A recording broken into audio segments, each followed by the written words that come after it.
संतोषम परमम सुखम।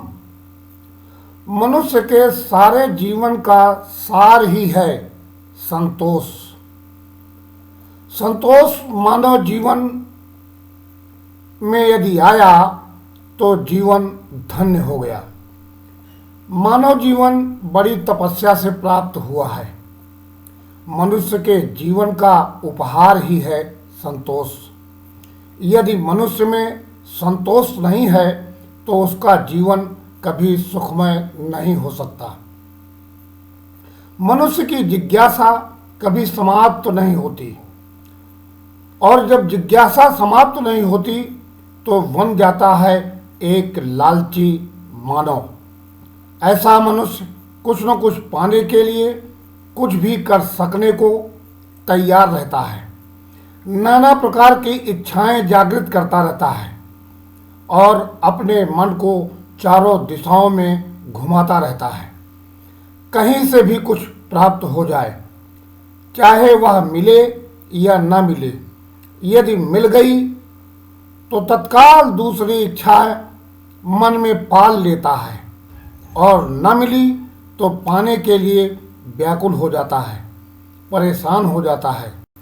ऐसे व्यक्ति को जीवन में कभी ना तो शांति मिलती है और न ही सुख प्राप्त होता है। इसलिए भगवान से मनुष्य को संतोष मांगना चाहिए, और यदि संतोष प्राप्त हो गया तो पूरा जीवन सुखमय हो जाता है।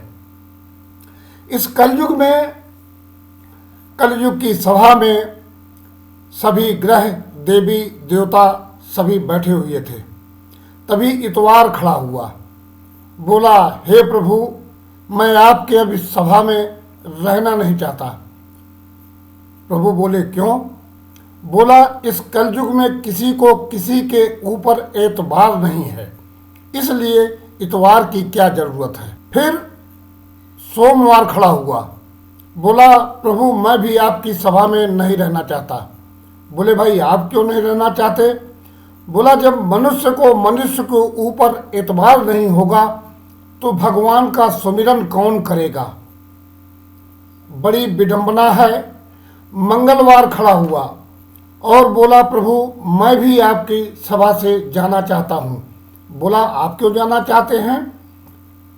मंगलवार बोला, जब मनुष्य को किसी के ऊपर एतबार नहीं है, न ही भगवान का सुमिरन करेगा, तो मंगलमय कहाँ से प्राप्त होगा। बुधवार खड़ा हुआ, बोला, प्रभु, मैं भी इस सभा से जाना चाहता हूँ। बोला, आप क्यों जाना चाहते हैं? बोला, जब मनुष्य को मनुष्य पे ही एतबार नहीं होगा, भगवान पे एतबार नहीं होगा, ना ही भगवान का सुमिरन करेगा, ना ही मंगलमय होगा, तो बुद्धि कहाँ से आएगी।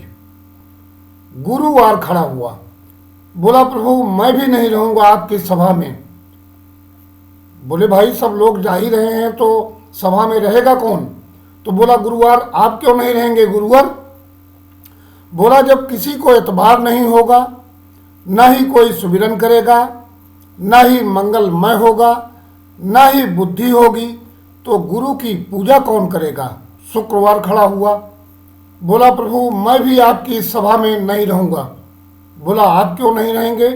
बोला, जब मनुष्य के ऊपर एतबार नहीं करेगा, ना ही भगवान का सुमिरन करेगा, ना ही मंगलमय होगा, ना ही किसी को बुद्धि होगी, और ना ही कोई गुरु की पूजा करेगा, तो उसको सुख कहाँ से प्राप्त होगा। शनिवार खड़ा हुआ, बोला, प्रभु, मैं तो कहीं जाने वाला नहीं। इस कलयुग में मैं जहाँ भी रहूँगा मनुष्य के किए हुए कर्मों का फल प्रदान करता रहूँगा। तो इस कलयुग में मानव जाति को पीपल वृक्ष की पूजा करनी चाहिए, पीपल वृक्ष में जल अर्पित करना चाहिए, ताकि उसका, उसके परिवार का, जन मानस का कल्याण हो। लेकिन मनुष्य इतना मायावी हो गया है कि आज उसको संतोष ही नहीं मिल पा रहा है। भगवान ने मनुष्य को इस कलयुग में 4 प्रकार की व्यवस्थाएं प्रदान की हैं, 2 अपने पास और 2 मनुष्य को दिया है। ये 2 व्यवस्थाएं भगवान जो अपने पास रखे हैं वो पहला अर्थ, धन और मोक्ष यानी भव सागर से पार करने के लिए धर्म कर्म मनुष्य को करना चाहिए। आज मनुष्य अपने धर्म और कर्म से विरक्त हो रहा है, भाग रहा है अर्थ के लिए, माया के लिए। कैसे मिले माया, और धर्म भी एक दिखावा हो गया है, उसमें भी मनुष्य माया ही ढूंढ रहा है। मैंने पहले भी कहा है, माया वह माया है जिसके डर से डर भी कांपता है। जबकि भगवान ने कहा तन देना मेरा काम है, धन भी देना मेरा काम है, मन मनुष्य को दिया।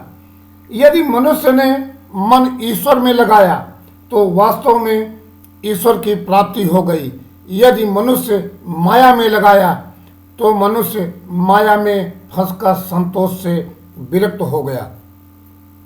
कबीरदास जी ने भी कहा है, गोधन गजधन बाजधन और रतन धन खान, जब आवे संतोष धन सब धन धूरि समान।